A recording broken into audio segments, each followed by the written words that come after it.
Trump creyó que tenía el arma perfecta. En marzo de 2025 firmó aranceles del 25% a todas las exportaciones mexicanas y un 10% específico a la energía. La lógica era simple y brutal. Si México depende de nosotros para refinar su petróleo, si compra nuestra gasolina, si importa nuestro gas, entonces cuando apretemos el grifo, se doblan. Era el plan del matón que cree que puede controlar al vecino porque le vende lo que necesita para sobrevivir.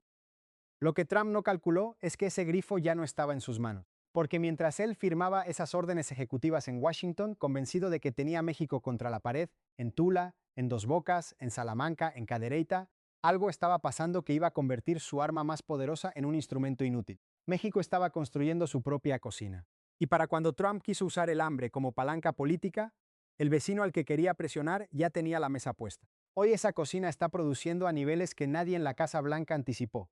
Y la pregunta que Washington todavía no sabe cómo responder es muy simple. ¿Cómo amenazas con quitarle el suministro energético a un país que ya aprendió a producirlo solo y que encima ahora tiene capacidad para venderte el suyo? Sí, es la pregunta que cambió completamente la dinámica de poder entre dos naciones que se necesitan más de lo que cualquiera quiere admitir públicamente. Vamos a los números, porque los números son los que destruyen los argumentos sin necesidad de gritar. Petróleos Mexicanos alcanzó en 2025 un procesamiento de crudo de 1.500.000 barriles diarios. Es el nivel más alto en la historia de Pemex. Décadas de subinversión, de corrupción, de un modelo que privilegiaba exportar crudo barato para después importar gasolina cara, todo eso fue revertido con una velocidad que los analistas internacionales más escépticos no esperaban ver en este plazo. Y ese número no es el techo, es el piso. La meta para 2026 es alcanzar 1.800.000 barriles diarios de producción de hidrocarburos. Para lograrlo, Pemex y el sector privado están invirtiendo 425.000 millones de pesos este año. El 90% de esa inversión va directo a exploración, producción y refinación, no a bonos ejecutivos, no a consultoras externas, al corazón del proceso productivo. Pero aquí viene el detalle que convierte estos números de una buena noticia en una noticia estratégica.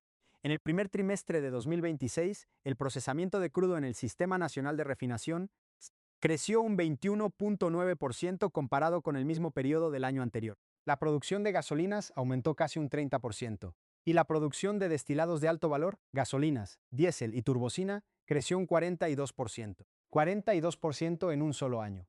Eso no es una mejora incremental. Eso es una transformación estructural del modelo energético que durante décadas le hizo regalar la riqueza del subsuelo mexicano a corporaciones extranjeras, mientras el pueblo pagaba gasolina importada a precio de oro. Durante el periodo neoliberal México hacía exactamente eso. Sacaba el petróleo de su propia tierra, lo exportaba al mundo a precio de materia prima, y luego le compraba a esas mismas empresas la gasolina refinada que sus propios recursos habían producido. El negocio más redondo del mundo para quien lo recibía. El robo más elegante de la historia para quien lo pagaba. Durante décadas, los gobiernos que administraron ese modelo lo llamaron modernización, lo llamaron apertura, lo llamaron integración con los mercados globales.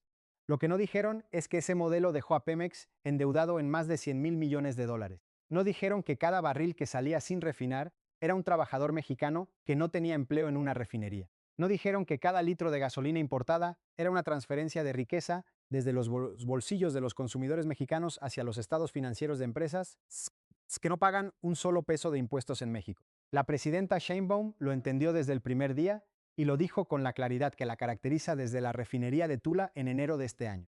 La soberanía y la autosuficiencia energética no se negocian. No se negocian con Trump, no se negocian con las calificadoras internacionales, no se negocian con nadie. Hoy México cuenta con 8 refinerías en operación. Las 6 históricas que se modernizaron con inversión pública sostenida. La refinería Olmeca en Dos Bocas, Tabasco, el proyecto más ambicioso de infraestructura energética de la historia reciente del país. Y la refinería de Deer Park en Texas, que le da a México capacidad de refinación en el propio territorio de quien intentó usar esa palanca como arma política. Lean eso otra vez. México tiene una refinería en Texas. Mientras Trump firmaba aranceles para presionar a México en materia energética, México estaba refinando petróleo en territorio estadounidense. Si eso no describe con precisión la diferencia entre un gobierno que gobierna con visión estratégica y uno que gobierna con ocurrencias mediáticas, no sé qué podría serlo. Pero la soberanía energética no es solo petróleo. Ese es un error de análisis que los críticos del gobierno cometen con frecuencia. La Comisión Federal de Electricidad está viviendo su propia revolución en paralelo y los números son igualmente contundentes. En 2026 arrancó la construcción de proyectos para generar 6.000 megawatts nuevos de capacidad eléctrica. 4 centrales de ciclo combinado, 3 centrales fotovoltaicas. Proyectos eólicos distribuidos en 11 estados de la República. Las energías renovables ya representan el 26% de la capacidad instalada de generación eléctrica en México, un salto desde el 22% de 2024. Y la meta para 2030 es llegar al 38%.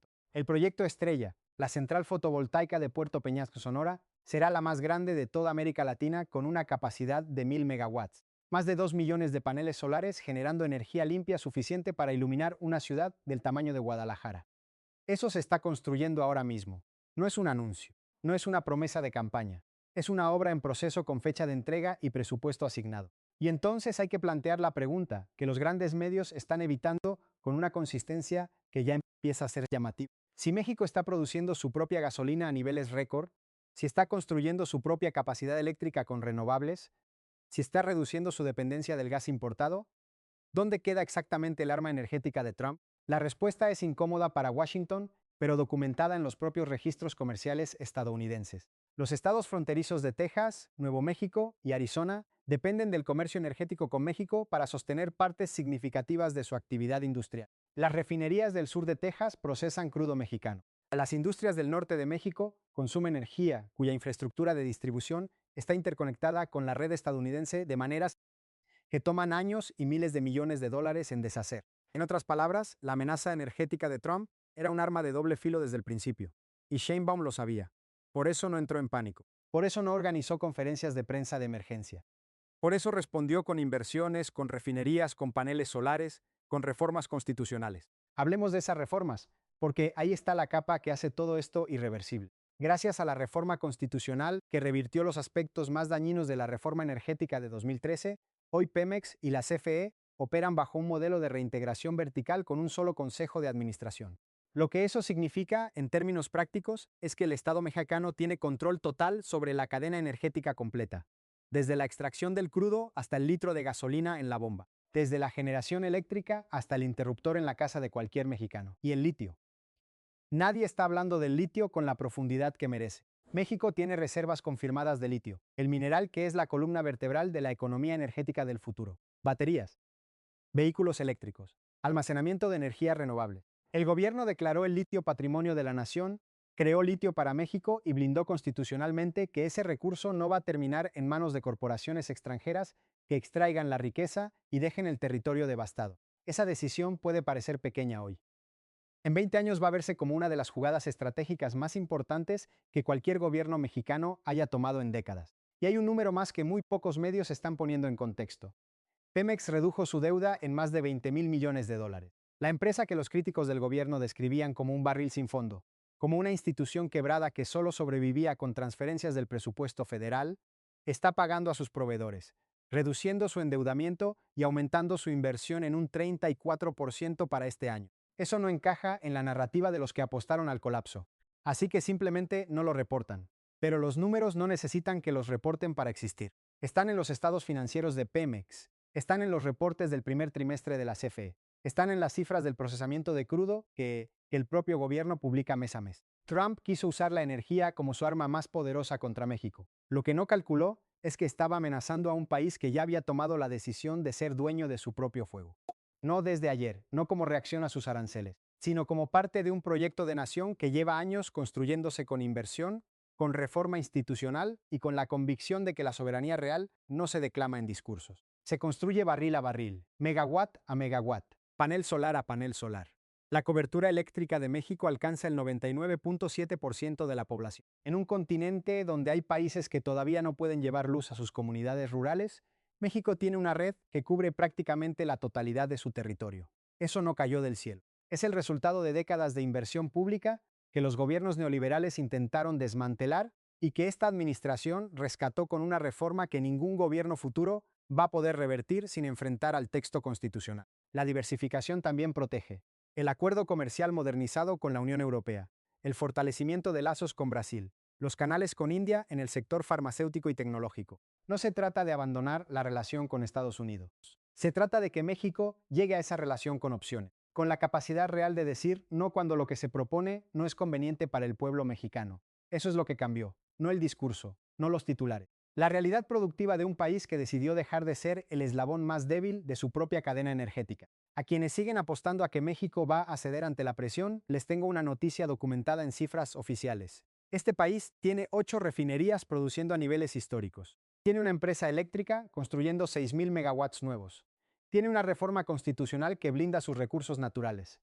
Tiene litio declarado patrimonio nacional. Y tiene una presidenta que entiende perfectamente que la energía es poder y que ese poder, por primera vez en décadas, está donde siempre debió haber estado, en manos del pueblo mexicano. Trump quiso usar el petróleo como su arma definitiva. Lo que no vio venir es que el vecino al que quería presionar ya había construido su propia armería. Y esa armería no se desmantela con un tuit ni con una orden ejecutiva firmada en Washington. Se desmantela, si acaso, con décadas de abandono deliberado. Y de eso México ya tuvo suficiente.